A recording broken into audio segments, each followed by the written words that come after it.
चलिए आज हम लोग बात करने वाले हैं योग दर्शन के अष्टांग योग के ऊपर।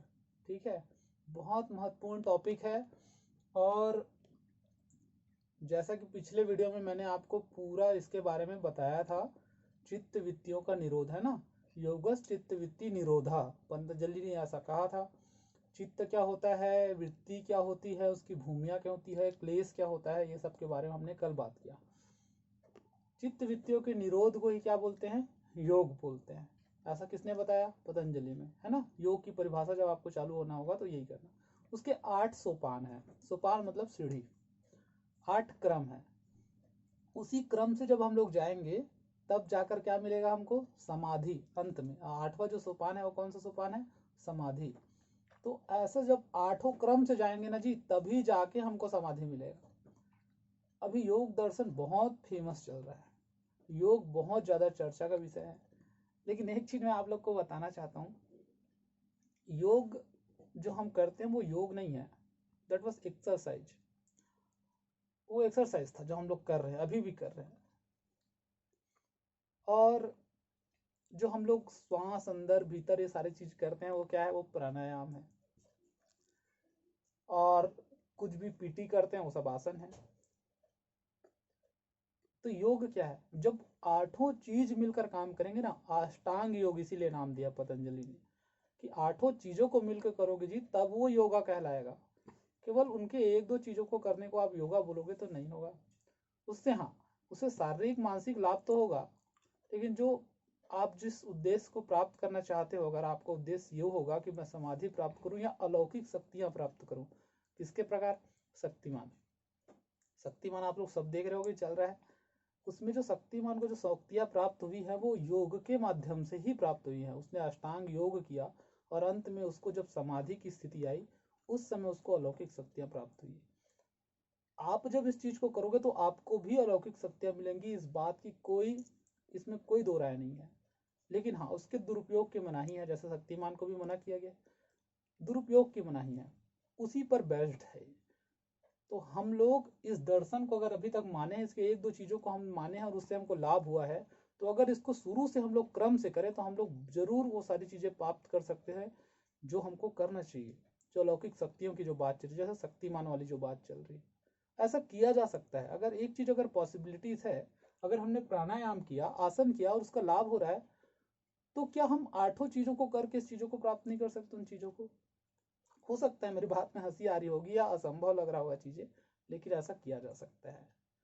चलिए हम लोग देखते हैं क्या है अष्टांग योग। धीरे धीरे चीजों को समझते हैं, हम कहाँ चूक कर रहे हैं, कहाँ भूल कर रहे हैं, किसको कर रहे हैं किसको नहीं कर रहे हैं, सब चीज के बारे में आज पता करेंगे, क्योंकि बहुत इंपॉर्टेंट भी टॉपिक है, अच्छा भी टॉपिक है, आप लोग को मजा भी आएगा।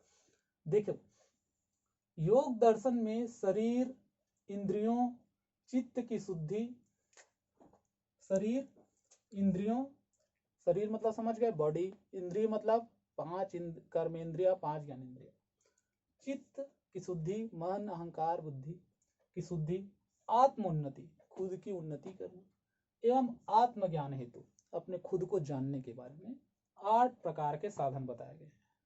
क्लियर।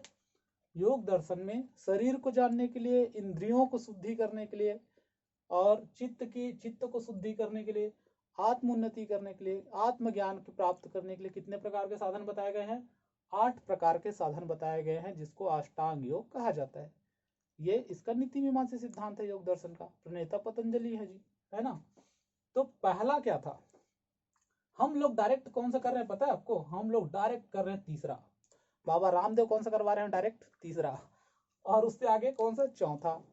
लेकिन पहला और दूसरा को तो भूल गए जी, पहला और दूसरा को भूल गए हैं, हम सीधा किस में कूदे हैं, तीसरा और चौथा। इसी के नाम पे अपना नाम पतंजलि रखा है ना। तो हम लोग कौन सा कर रहे हैं, तीसरा और चौथा कर रहे हैं। कितने सोपान है, 8। कौन कौन से बता देता हूं, पहले नाम जानते हैं। यम, नियम, आसन, प्राणायाम, प्रत्याहार, धारणा, ध्यान, समाधि। ठीक, यम, नियम, आसन, प्राणायाम और प्रत्याहार, धारणा, ध्यान, समाधि, ये 8 प्रकार के सोपान है। हम लोग तीसरा करते हैं, आसन और प्राणायाम, ये 2 ही कर रहे हैं ना। यम नियम क्या है आप नहीं जान रहे हो, प्रत्याहार, धारणा वारणा, ध्यान में तो नाम सुने हो मेडिटेशन ध्यान, लेकिन वो ध्यान नहीं है जो आप करते हो, और समाधि ये है। अब देखिए अगर इसको आपने किया, मैं आपको ये तो सीखा समझ में आ जाएगा, इसको अगर आपने अपने जीवन में उतारा, इस बात की गारंटी मैं देता हूँ कि आप में व्यक्तित्व में बहुत ज़्यादा सुधार आएगा, आपके पढ़ने की क्षमता बहुत बढ़ जाएगी, बहुत ज़्यादा बढ़ जाएगी आप लोग की पढ़ने की क्षमता। जो लोग कहते हैं ना कि फोकस नहीं हो पाता है, पढ़ाई नहीं होता है, भूल जाते हैं, एक बार आप लोग इसको ट्राई कीजिएगा। चलिए पढ़ते हैं, बीच में बताता हूँ चीज़ों को। ये जो क्लास रहता है मेरे, जब क्लास आप लोग करेंगे, कभी बिलासपुर मेरी क्लासेस शुरू होने वाली है, अगर उस क्लास में आप लोग आएंगे तो इस पर हम लोग 1 घंटा 1.5 घंटा चर्चा करेंगे, बहुत सारी चीज़ों को, बहुत सारे आयामों पे चर्चा करेंगे। लेकिन चूंकि अब छोटा सा वीडियो बनाना है तो बहुत सारी बातें नहीं कर पाता हूँ, जो काम की चीज़ें उसी को हम लोग करते हैं, है ना। पहला है यम। यम का मतलब होता है बाह्य एवं आंतरिक इंद्रियों की संयम की क्रिया को यम कहते हैं। बाह्य एवं आंतरिक इंद्रियों की संयम की क्रिया, बाह्य इंद्रिया और आंतरिक इंद्रिया, इन दोनों को संयम करना, वश में रखना, इसी को क्या बोलते हैं, यम बोलते हैं। इसी को सबसे पहले करना है हमको। अगर हमको योग करना है तो सबसे पहले क्या करना है, सबसे पहले हमारे आंतरिक और बाह्य इंद्रियों को संयम करना चाहिए। ये क्या बताता है, ये बताता है, यम का मतलब होता है ये बताता है कि हमको क्या नहीं करना चाहिए। यम क्या बताएगा, क्या हमको नहीं करना चाहिए, उसको कौन बताता है, यम। पहला चीज यही है। तो क्या नहीं करना चाहिए बोलता है, सत्य अहिंसा। सत्य मतलब यहाँ पर मैं आप लोग अमृषा लिखो, सत्य नहीं बोलना चाहिए ऐसा थोड़ी ना है। यहाँ पर शब्द होता है अमृषा। अमृषा मतलब झूठ ना बोलना, झूठ ना बोलना मतलब सत्य बोलना, है ना। तो उसी को लोग सत्य लिख देते हैं डायरेक्टली, है ना, सत्य। तो क्या होता है अमृषा, अमृषा का मतलब होता है झूठ ना बोलना। तो सबसे पहले तो झूठ बोलना बंद करना है। अब बताओ, आप झूठ बोल रहे हो, फिर आसन कर रहे हो, प्राणायाम कर रहे हो, तो क्या समाधि मिल जाएगा, नहीं मिलेगा। तो झूठ बोलना सबसे पहले बंद करना पड़ेगा। तो इंडिया में ऐसा कौन है जो झूठ नहीं बोलता है, कौन है, सब झूठ बोलते हैं। तो फिर समाधि किसको मिला है, किसी को नहीं मिला है, नहीं मिला। तो पहला चीज तो यही करना है हमको, सबसे पहला, पहले का भी पहला। 8 योग में पहला कौन, 8 में यम, और यम में पहला कौन, अमृषा, झूठ न बोलना। किसी से नहीं हो पाता है जी, तो फिर आगे का तो छोड़ ही दो, आसन प्राणायाम। दूसरा क्या कर सकते हैं, दूसरा है अहिंसा। अहिंसा का मतलब है हिंसा ना करना, क्रोध, लड़ाई झगड़ा मारपीट, जीव मात्र से प्रेम करना, चाहे वो कोई भी जीव हो उससे प्रेम करना। अब मुर्गी खाना तो छूटेगा नहीं, मछली खाना तो छूटेगा नहीं, तो फिर कैसे प्राप्त होगा जी समाधि, कैसे प्राप्त होगी अलौकिक शक्तियाँ, कैसे तेज होगा बुद्धि, नहीं होगा ना।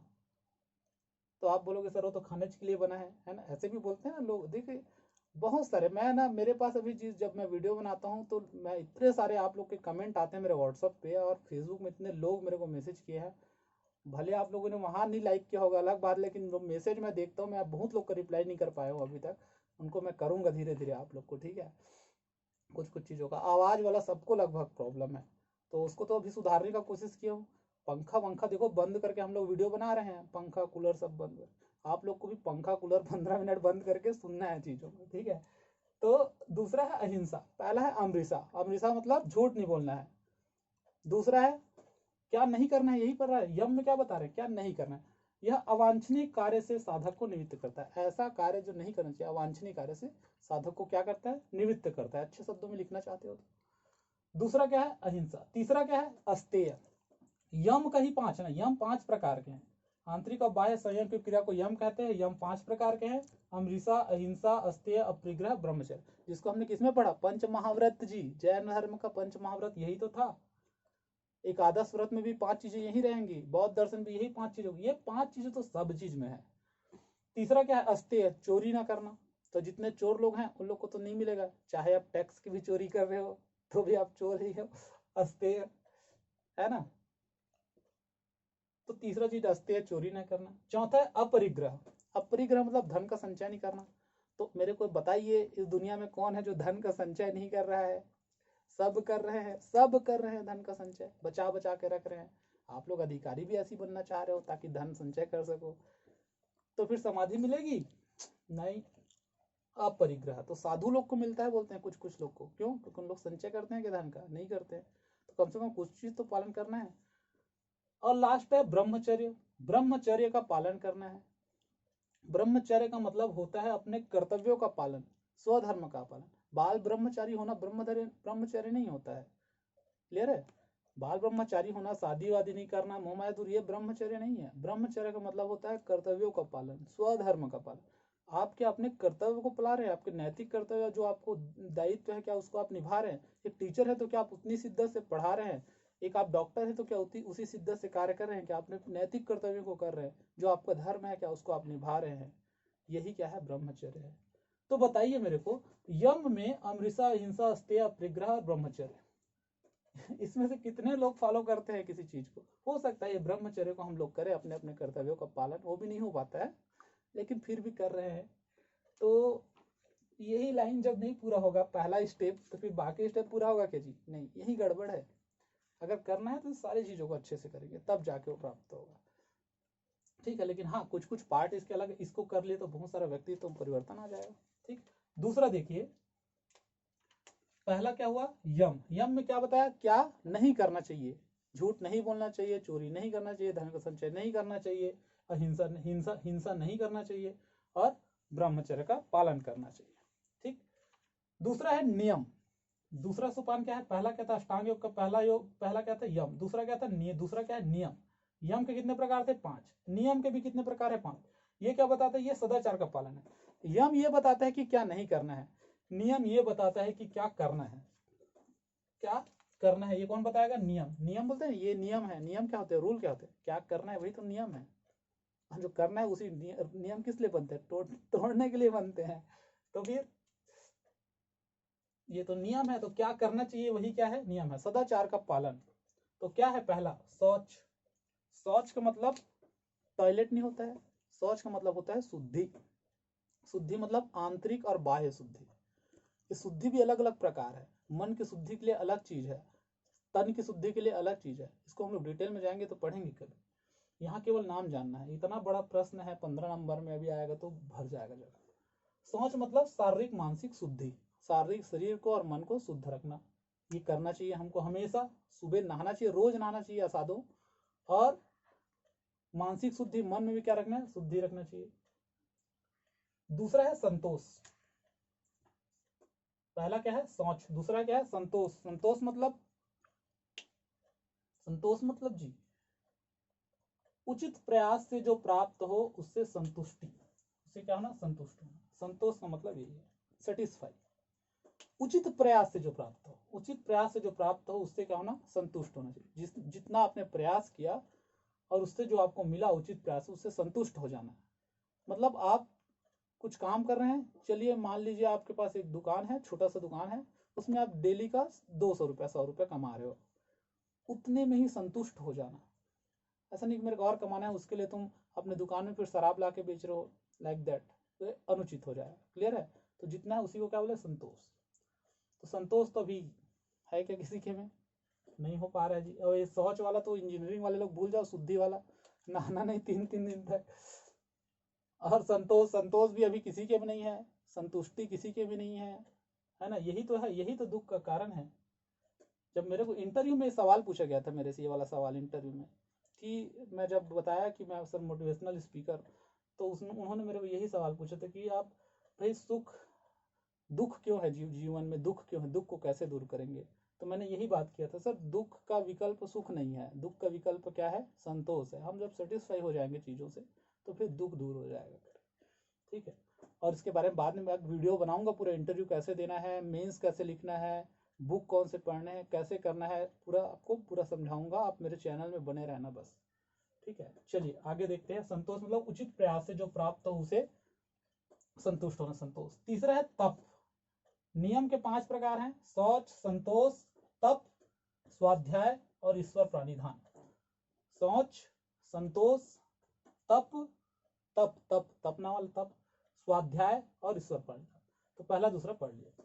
तप का मतलब होता है भूख, प्यास, सर्दी, गर्मी इत्यादि द्वंद्वों को सहना। द्वंद्व, सर्दी गर्मी, द्वंद्व समास वाला, द्वंद्वों को सहना, इसका मतलब है तप। तप मतलब जब तपस्या में आदमी बैठता है तो क्या सर्दी नहीं लगता, गर्मी नहीं लगता, भूख प्यास सारी चीजों को सब कुछ सहना, यही क्या है? तप है। जो आप लोग अभी 15 मिनट में जो बोल रहा था ना कि वीडियो को आप लोग कूलर एसी बंद करके देखो गर्मी में, तो वो गर्मी को सहना वही तप है आप लोग के लिए, और मैं यहाँ पर बना रहा हूँ, ये मेरे लिए तप है। उस तप को करना, तो कितने लोग हैं जो सह पाते हैं सर्दी को, गर्मी को बिना कूलर के? कितने लोग एसी के रह लेंगे, और ठंडे दिन बिना कंबल के? नहीं हो पाएगा।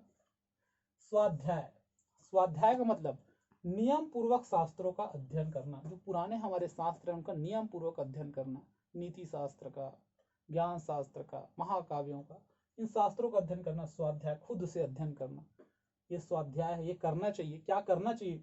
शुद्ध होना चाहिए, संतुष्टि रखना चाहिए, तप करना चाहिए, स्वाध्याय रखना चाहिए। और क्या लिखा है अगला? ईश्वर प्राणिधान।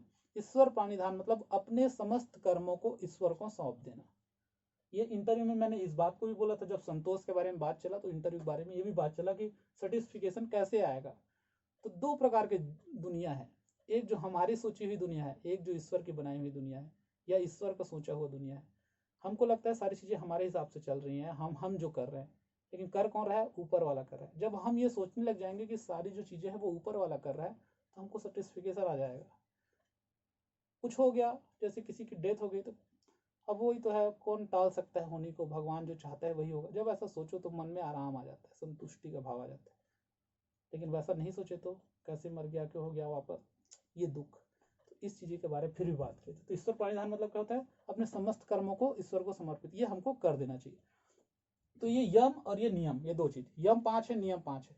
क्लियर है? यम जो नहीं करना चाहिए, नियम क्या है? जो करना चाहिए। ये 10 यानी दो भाग, ये अष्टांगिक मार्ग के दो पढ़ लिए, यम और नियम पढ़ लिए।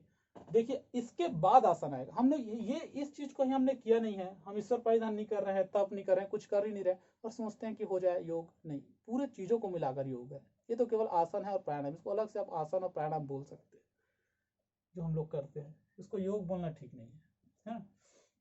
तो ये दो हो गए। अब तीसरे नंबर में आएगा आसन। आसन का मतलब होता है स्थिरता पूर्वक सुख के साथ किसी विशेष मुद्रा में बैठना।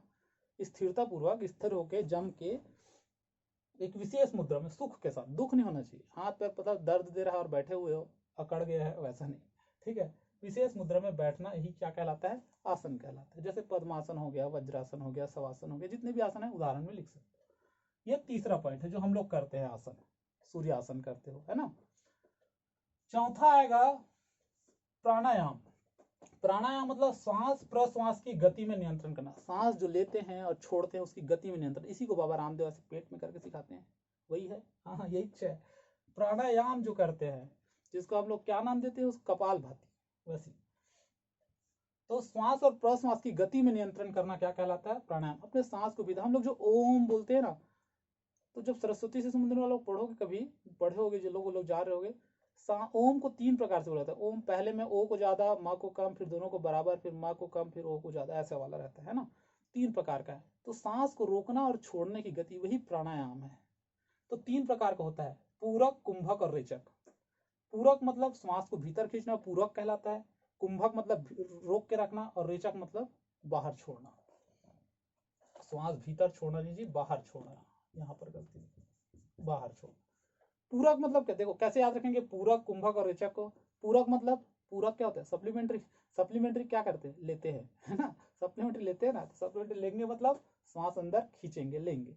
कुंभक, कुंभक मतलब घड़ा, पेट में घड़ा में भर के रखना है थोड़ा देर। और रेचक मतलब बाहर छोड़ देना। ये दोनों याद होगा, तीसरा याद होगा। तो इससे क्या होता है, इसको अलग से क्वेश्चन बना देगा, योग दर्शन में प्राणायाम के महत्व को समझाइए। तब इसको लिख देना जी, श्वास प्रश्वास की गति में नियंत्रण करना है, प्राणायाम कहलाता है। ये 3 प्रकार के होते हैं, तीनों को बता देना। फिर बताना कि इससे चंचल मन में नियंत्रण आता है।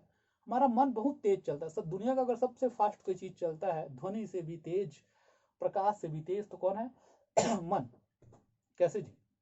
रामायण, अरुल गोविंद, सीता, दिख गया मन तुरंत फास्ट। अंतरिक्ष, सूर्य, चंद्रमा, तारे, इतना फास्ट, इतना तो ध्वनि नहीं जाता, इतना हमारा मन इतना फास्ट चीजों में गति करता है। अमेरिका, डोनाल्ड ट्रंप, कैसे चेहरा दिखा, कैसे चेहरा, इतना 1 सेकंड नहीं लगता, सेकंड का भी 1.25 सेकंड लगा होगा आपको चेहरा देखने में, इतना तेज है। उसको क्या करना है? चंचल मन को नियंत्रण करने के लिए जब हम सांस छोड़ना भीतर, तो हमारा पूरा ध्यान हमारे यहीं पर रहता है, सांस के पास। इसलिए इसमें क्या होता है? इसी को कॉन्सेंट्रेशन, इसी को मेडिटेशन बोलते हैं। चित्त के मल धुल जाते हैं, चित्त के जितने भी मैल है सब धुल जाएंगे इससे, प्राणायाम करने से। क्योंकि इधर उधर मन नहीं रहेगा, इधर उधर जो रूपी आकार जो ग्रहण किया दूसरे को, उसको भूल के हम लोग किस में ध्यान देंगे? केवल हमारा सांस आ रहा है, जा रहा है, छोड़ रहे हैं, इसी पे हमारा ध्यान लग जाएगा। इससे हृदय की सबलता एवं चित्त में शुद्धि आती है। हृदय की सबलता बढ़ती है, चित्त में शुद्धि, चित्त को शुद्ध करने के लिए प्राणायाम बहुत ज्यादा। हृदय की सबलता, जो हार्ट अटैक वाले पेशेंट है जी, उन लोग को इसको करवाइएगा। हृदय की सबलता इससे बहुत बढ़ती है, हार्ट के लिए बहुत अच्छा है। प्राणायाम से हृदय एवं आंतरिक अंगों की शक्ति बढ़ती है, आंतरिक अंगों की शक्ति हमारी बढ़ती है, स्टेमिना बढ़ता है, इम्यूनिटी बढ़ती है हम लोग की प्राणायाम से। विवेक ज्ञान जागृत होता है, प्रकृति पुरुष का ज्ञान भी जागृत होता है, चक्र चक्र जागृत होता है कुछ दिन बाद जब करते रहोगे प्राणायाम। आगे आते हैं, 4 हो गया यम नियम आसन प्राणायाम। अगला है प्रत्याहार। प्रत्याहार मतलब इंद्रियों को बहिर्मुखी से अंतर्मुखी करने का प्रयास करना। प्रत्याहार का मतलब प्रति आहार। आहार मतलब किसका आहार, आहार मतलब भोजन, किसका भोजन, इंद्रियों का। इंद्रिय मतलब आंख का नाक का भोजन, कैसा है उसका भोजन, अच्छा अच्छा देखना, अच्छा अच्छा सुनना, अच्छा अच्छा खाना, यही है ना, यही आहार है। तो प्रति आहार मतलब उसका उल्टा आहार, इन सब चीजों को त्याग करके जो चीज नहीं पसंद है उसको देखना। समझ में आ रहा है, अच्छी अच्छी चीजों को ही नहीं। अब तुम रसगुल्ला पसंद है, मीठा मीठा नहीं, तो कड़वे के साइड जाना। मतलब हमारा इंद्रिय जो बाहर विषयों पे आ सकता है उसको अंतर देखना, आंतरिक मन को देखना, यही क्या है, प्रत्याहार कहलाता है। विषयों को बहिर्मुखी से कैसे करना, अंदरमुखी करना, अंतर्मुखी, यही प्रत्याहार कहलाता है। ठीक है, तो ये 5 है। कितने हो गए, 5। यही 5 को बहिरंग बोलते हैं। ये बहिरंग है, इसको बाहर से किया जा सकता है, इसको शरीर के भीतर से कोई मतलब नहीं है। इसी को क्या बोलते हैं, योग के बहिरंग भी बोलते हैं। और बाकी जो 3 बच गए उसको अंतरंग बोलते हैं। धारणा ध्यान समाधि को अंतरंग, और बाकी को क्या बोलते हैं, बहिरंग। ठीक है, ये देखो यहाँ लिखा है, ये उपरोक्त क्या है, बहिरंग कहलाता है, क्योंकि इसका लक्ष्य क्या है, चित्त को भौतिक बाह्य पदार्थों की ओर जाने से रोकना। जो बाहर के भौतिक पदार्थ है उधर की ओर जाने से, भौतिक बाह्य पदार्थ की ओर जाने से रोकना, इसका क्या है, लक्ष्य है इसका। छठवां आता है धारणा। धारणा मतलब चित्त को अभिष्ट विषय पर केंद्रित करना ही धारणा है। ईश्वर को धारणा का सर्वोत्तम विषय माना गया। अपने चित्त को किसी अभिष्ट विषय पर, किसी एक विषय पर, किसी अभिष्ट विषय पर अपने चित्त को क्या करना, एकाग्र करना, एकाग्र करना, केंद्रित करना, वही क्या है, धारणा है। जैसे बोलते हैं ना कि कमल के फूल को सोचते रहो, ऐसे बहुत प्रकार के हैं जिसपे आप किसी भी चीज पर अपने, जैसे नाक के बीच में जो है वहां पर अपने फोकस को हम लोग करते हैं, नाक के अग्रभाग पे हम लोग फोकस करते हैं, ये सब क्या, एक जगह ध्यान को, इसी को धारणा बोलते हैं। तो इसमें जो विषय माना गया कि सबसे बेस्ट चीज है किसमें ध्यान आप करें, तो ईश्वर को, ईश्वर का धारणा करना चाहिए, ईश्वर को हम लोग ध्यान केंद्रित करना चाहिए, ऐसा माना गया। उसके बाद आता है ध्यान। अभिष्ट विषय पर नियंत्रित ध्यान, एक चीज जिसमें हमने सोचा है ईश्वर को सोचा, उस पर नियंत्रित ध्यान। पहले क्या है, कोशिश करना है, क्या है, विष्णु ईश्वर ध्यान करना, ईश्वर को धारणा का सर्वोत्तम से माना गया। विषय पर केंद्रित करना, पहले केंद्रित करना वो क्या है, धारणा है। पहले एक चीज को धारण कर लो, उसके बाद उसमें एकत्रित हो जाओ, नियंत्रित हो जाओ, उसी चीज को देखते रहो, वो क्या है, ध्यान है। उसी को मेडिटेशन बोलते हैं, एक चीज पे ध्यान लगाना केंद्रित, वो क्या है, ध्यान है। फिर आता है अंतिम, जब ये सारा चीज कर लोगे तब आएगा जी समाधि। समाधि की स्थिति मतलब होता है सभी दुखों का अंत हो जाएगा, अलौकिक शक्तियां प्राप्त हो जाएगी। और अलौकिक शक्तियों के दुरुपयोग की मनाही रहती है, ऐसा कहा गया है योग दर्शन में कि जब आप समाधि के स्तर पर पहुंच जाओगे तो आपको अलौकिक शक्तियां प्राप्त होगी और क्या हो जाएगा, लेकिन उसके क्या है, दुरुपयोग की मनाही है, सभी दुखों का अंत हो जाएगा। तो 2 प्रकार की समाधि है, संप्रज्ञात समाधि, असंप्रज्ञात समाधि। संप्रज्ञात समाधि मतलब इसमें ज्ञाता को ज्ञेय का ज्ञान रहता है। जैसे मैंने ईश्वर का ध्यान लगाया है और मुझको समाधि प्राप्त होगी, तो मुझको ये याद रहेगा कि वो ईश्वर है और मैं आदमी हूँ, ये ज्ञान रहेगा संप्रज्ञात समाधि में। लेकिन असंप्रज्ञात समाधि में क्या होगा, ये ध्यान की सर्वोत्तम अवस्था है, इसमें किसी विषय का ध्यान नहीं रहता। मुझको ये भी नहीं पता, जब मैं समाधि मिल जाएगा मुझको ये नहीं पता रहेगा कि वो ईश्वर है, मैं कौन हूँ, सब एक आत्मा में परमात्मा का मिलन हो जाता है, कोई भेद नहीं रहता है। इसी को क्या बोलते हैं, असंप्रज्ञात समाधि। ठीक है, तो इसको पूरे को क्या बोलेंगे, अष्टांग योग बोलेंगे जी। अब सोचिए हम लोग कितना छोटे चीज को करते हैं, आसन और प्राणायाम को, और सोचते हैं कि हम लोग योग कर रहे हैं। तो इसको अपने जीवन में लाने का प्रयास कीजिएगा, तो फिर जीवन में क्या हो जाएगा, सभी दुखों का अंत हो जाएगा, अलौकिक शक्तियां मिल जाएंगी। क्लियर। तो ये था आपका अष्टांग योग। अच्छा लगा होगा तो लाइक कर देना भैया आज, है ना। चलिए।